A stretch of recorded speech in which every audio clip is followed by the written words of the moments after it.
2024, 2.243 niños, niñas y adolescentes fueron asesinados. Esta información la dio a conocer hoy la REDIM, la Red por los Derechos de la Infancia en México.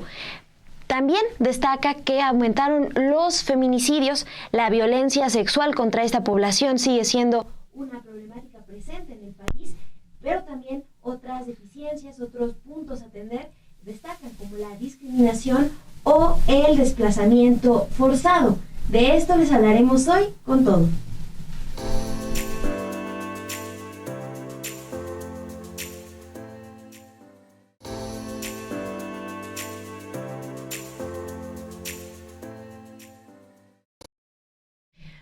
Los homicidios dolosos de niñas, niños y adolescentes y los feminicidios aumentaron en 2024 en comparación con el 2023.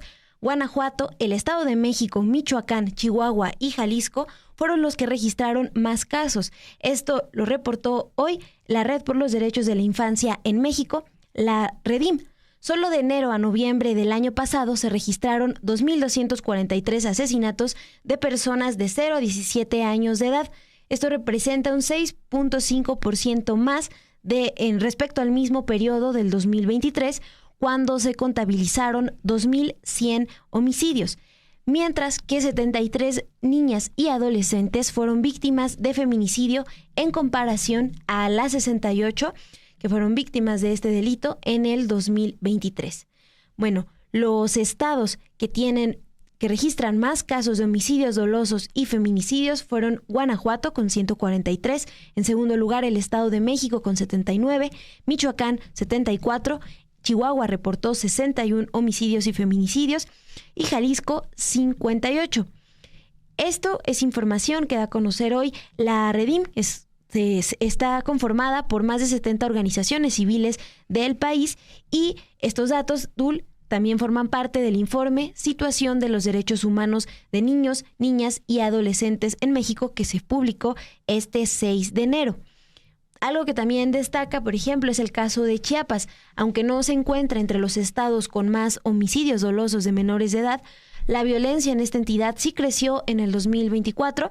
Esto pues en el contexto de los enfrentamientos armados que se han registrado en municipios de la región Sierra Mariscal y Frailesca. Hoy lo que destaca Tania Ramírez, la directora de la REDIM, es que en Chiapas se presentan cuestiones de alta gravedad. Ahí 38 niñas, niños y adolescentes murieron por asesinatos entre enero y octubre del 2024. Eso representó un aumento frente a los 18 asesinatos que se registraron en el mismo periodo en 2023. Los feminicidios preocupan en estados como Nuevo León, Estado de México y Chiapas, que concentran la mayoría de los casos. Y aunque en los últimos años congresos de varias entidades, estamos hablando por ejemplo de Chihuahua, de la Ciudad de México, han propuesto aumentar las sanciones contra este delito, contra el feminicidio cometido a niñas y adolescentes, Rafael Castelán, que es integrante de la Asociación Servicios de Inclusión Integral y Derechos Humanos y también de la REDIM, destacó hoy en entrevista que el trabajo de las autoridades tendría que centrarse en cuidar que las niñas y adolescentes vivan en espacios seguros. Vamos a escuchar qué es lo que nos comentó. De feminicidio, pues bueno, sin duda nos parece que hay ahora discusiones sobre la modificación del tipo penal de feminicidio para que incluso en algunos estados se está colocando como un agravante más que sea una niña o un adolescente. Entonces, eso de repente nos parece prudente, sin embargo, nos parece que también el hecho de poner como un agravante, ¿sí?, deja de lado la responsabilidad del Estado de estar preveniendo y atendiendo, digamos, la violencia de género, porque al final la violencia familiar es la antesala, digamos, de un feminicidio, la mayoría de las veces. Entonces, necesitamos atender de primera entrada la violencia.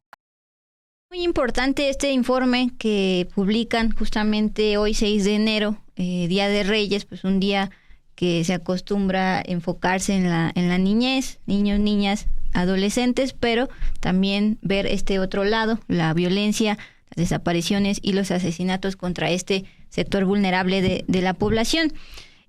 También recordar, que REDIM, esta red que justamente se dedica a documentar pues los derechos de las infancias, es dirigido actualmente por Tania Ramírez, quien contendió para ser la próxima titular de la CNDH, pero finalmente fue ratificada Rosario Piedra Ibarra. Entonces, en este contexto, continúo con los datos importantes de este informe sobre desaparición de niños, niñas y adolescentes.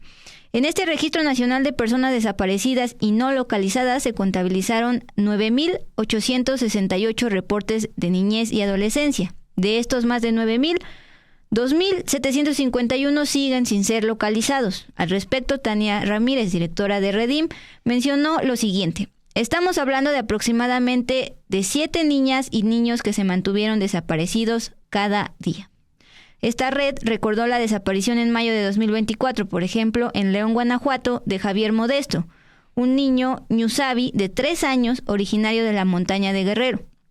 Él fue visto por última vez sentado bajo un árbol para protegerse del calor. Ahí lo dejaron sus padres para seguir trabajando en los surcos de Tomatillo, cerca de las localidades El Jagüey y La Sandía. Este fue un caso que en su momento se reportó en los espacios de Sin embargo al aire, porque precisamente sus papás estaban como jornaleros laborando y el niño de 3 años de origen ñusabi pues desapareció.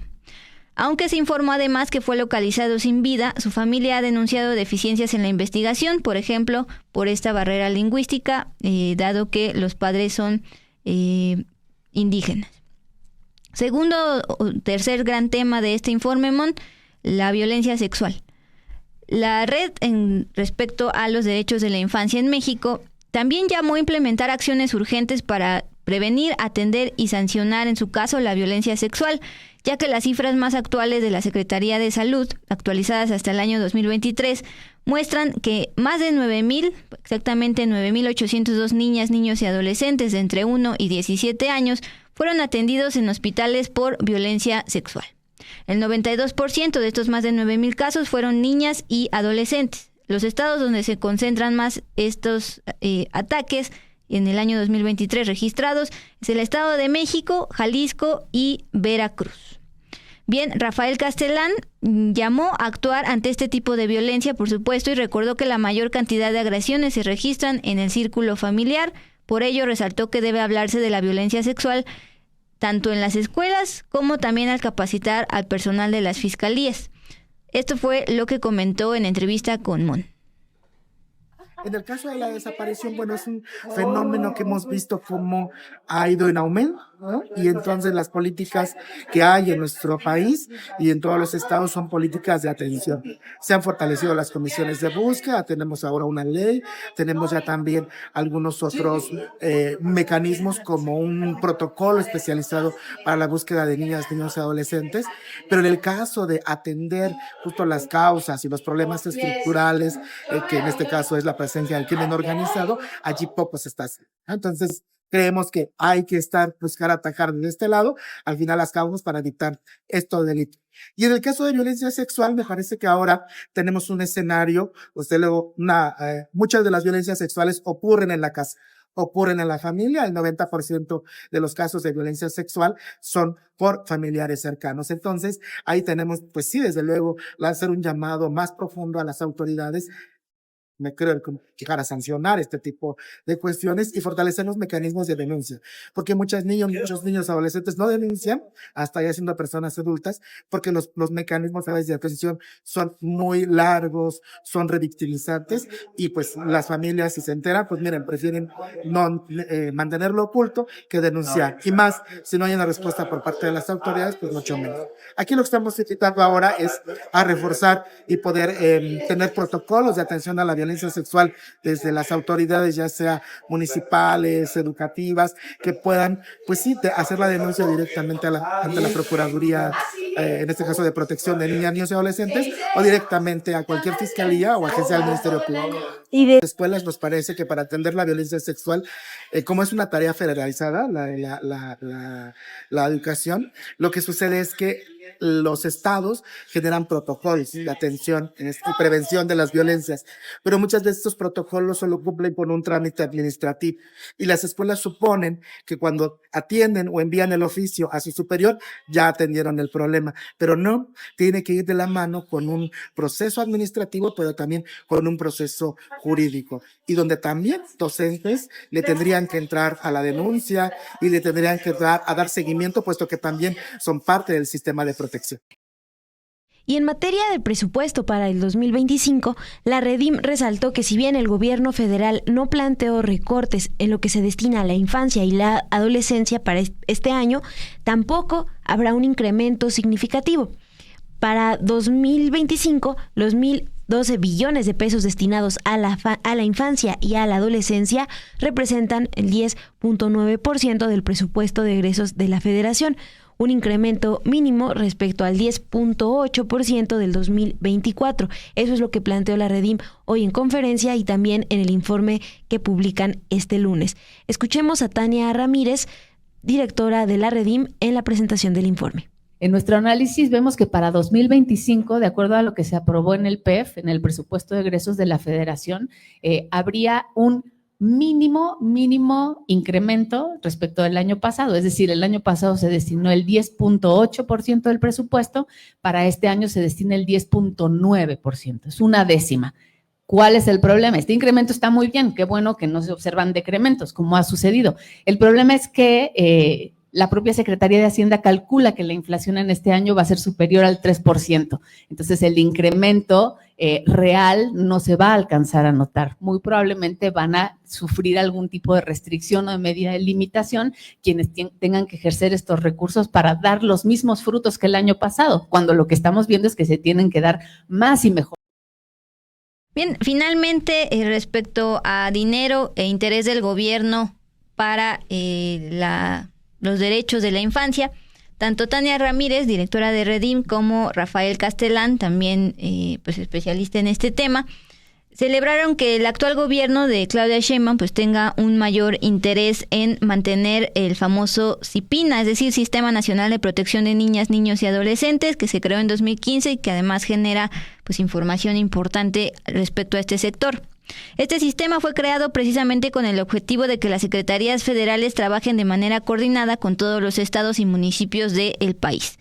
En el sexenio pasado no se nombró como tal a una titular de la Secretaría Ejecutiva de la CIPINA, este sistema nacional, pero desde diciembre fue designado como titular Lorena Villavicencio. Así lo observó el activista Rafael. Cuando surge la Ley General de los Derechos de Niñas, Niños y Adolescentes, pues bueno, hay un mecanismo que se crea allí, que en este caso es el Sistema de Protección de Niñas, Niños y Adolescentes, y este sistema nacional que se articula de manera horizontal con representaciones de cada una de las secretarías de Estado y digamos a nivel vertical, que no propiamente es vertical, pero también con todos los estados y los municipios de todo el país, pues hablamos de un gran sistema de autoridades que se están dedicando a dialogar, a generar política pública para garantizar los derechos de niñas, niños y adolescentes. Y cada estado de la República y a nivel federal se nombra, y a nivel municipal se nombra una secretaría ejecutiva, que es la persona que va a estar coordinando todos los trabajos de articulación. Durante el sexenio pasado, esta figura, que es la secretaría ejecutiva, no fue nombrada. Hubo encargados de despacho, estuvo Constanza Tor allí, y eso nos dio mucho gusto porque aunque ella pues trabajaba, impulsó muchos procesos, pues no estaba nombrada como secretaría ejecutiva. Entonces, de algún modo, durante las elecciones, varias organizaciones, incluidas la Redim y otras organizaciones, generamos algunos, pues en este caso, Compromiso por la Niñez, fue nuestra campaña, y en esta campaña justo algo que pedíamos era que se reforzara el CIPINA. Y pues esto sí llegó, por fortuna, llegó a los oídos adecuados y pues bueno, nombraron a una nueva secretaria ejecutiva que no se hizo el sexenio pasado, con un alto compromiso por los derechos humanos, y eso también nos da mucho gusto porque vamos a tener la oportunidad no solo de poder generar políticas públicas de manera conjunta, sino las organizaciones podrán ser escuchadas, los niños y las niñas podrán ser escuchados, y pues bueno, si eso se toma de la mano con la aplicación de un mayor mayor presupuesto, con la voluntad política para generar políticas públicas, pues creo que vamos a tener un escenario mucho mejor para la infancia de nuestro país. Bien, pues justamente, Mon, tú estuviste presente en esta rueda de prensa muy temprano el día de hoy. También hablaste con estos activistas, pero muy importante, y te decía fuera del aire para no vernos adultocentristas, también estuvieron presentes pues el sector representado por 2 niñas. ¿Qué te comentaron al respecto? Sí, Dul, ellas son Michelle y Aimé. Son niñas, son voceras del grupo de participación Juntas y Juntos por Nuestros Derechos, un grupo que coordina también la Redim, y ellas conversaron sobre qué significa para ellas la presentación de este informe. Por ejemplo, me contaban que durante el 2024 tuvieron varias reuniones virtuales con niñas, niños, adolescentes de distintas entidades, y ahí platican de los temas que les preocupan. Durante la presentación del informe, una primera parte la dio a conocer Dania Ramírez, la directora de la Redim, pero también estas niñas, Michelle y Aimé, comentaron sus puntos de vista sobre los temas que analiza el informe anual de la Redim, que como les expusimos le estamos exponiendo en esta emisión, Dul, no solo tienen que ver, por ejemplo, con homicidios, feminicidios, violencia sexual, también toca temas como migración, el derecho a la salud, también el desplazamiento forzado. Son temas que se plantean en este informe, y algo que destacaban es que la discriminación pues sigue presente en varios ámbitos, no nada más en la cuestión escolar, por ejemplo, sino pues al no tomarse en cuenta lo que ellas plantean. Aimé, una de estas niñas, lo que me dijo es: para mí es muy importante y necesario que las personas adultas hablen de estos temas, porque los niños, las niñas y las adolescentes tienen una visión diferente a la de las personas adultas, y es necesario que nos tomen en cuenta para que nosotras podamos compartir lo que nos inquieta y por qué. Es muy diferente a lo que las personas adultas piensan, por eso es importante que podamos participar. Destaco esta parte, Dul, porque a veces, pues justo esta visión adultocentrista que tenemos nos hace pensar que, bueno, mejor hay que ocultarles cierta información a los niños, a las niñas, porque son chicos, ¿no? Porque no entienden. Bueno, estamos escuchando aquí en voz de estas niñas que les interesa hablar del tema, les interesa conocer sobre esos temas, porque también lo que mencionaron fue, bueno, vivimos aquí, vivimos en México, tenemos que saber qué es lo que está pasando. Entonces este llamado es importante, Dul. Ellas, junto a la Redim, presentaron este lunes 6 de enero a la oficina de la presidencia el informe del que les estamos comentando, del que les estamos hablando, y bueno, la intención es que las autoridades tengan toda esta información, y bueno, también recordarles que el trabajo conjunto se realiza pues con el Sistema Nacional de Protección de Niñas, Niños y Adolescentes, que es la CIPINA. Mon, ahorita que dabas tu comentario, me acordé esta mañana, leía una crónica de Alejandro Almazán, periodista, una crónica sobre pues la violencia que se ha registrado en Sinaloa, particularmente en Culiacán y alrededores, y una parte justo describía cómo pues a los niños de cierta familia se les trata de ocultar, al inicio se les trató de ocultar por qué se tenían que autorresguardar a partir de las 6 de la tarde para no estar exponiéndose durante la noche. Primero, decía esta crónica, les dijeron que había vuelto la pandemia, pero ellos mismos se daban cuenta que esto no era así, hasta que de plano les tocó escuchar balazos en la calle donde viven, y desde la ventana pudieron pues presenciar el acto, y es así cuando ellos mismos se dan cuenta, y esto ocurre precisamente cuando se les trata de ocultar información. Dul, pues gracias por esta información que nos compartes. También aquí, por ejemplo, en el chat, Gerardo Meléndez nos dice: en México necesitamos menos palabrería y politiquería y más hechos en relación a proteger a la infancia. Y como él, varias y varios aquí en el chat coinciden en esta parte, Dul. Sí, Ana G. de hecho estaba proponiendo que, así como ya se creó la Secretaría para Mujeres, se cree una Secretaría particularmente para las infancias. más allá de este sistema nacional. Bueno, Dula, ahorita tenemos este sistema, habrá que darle seguimiento a cómo operan, cómo sesionan y bueno, destacar que esto que nos decía Rafael, pues sí ven con buenos ojos que al menos ya se nombró a una titular de esta Secretaría Ejecutiva de la CIPINA, lo que no había pasado en el sexenio pasado.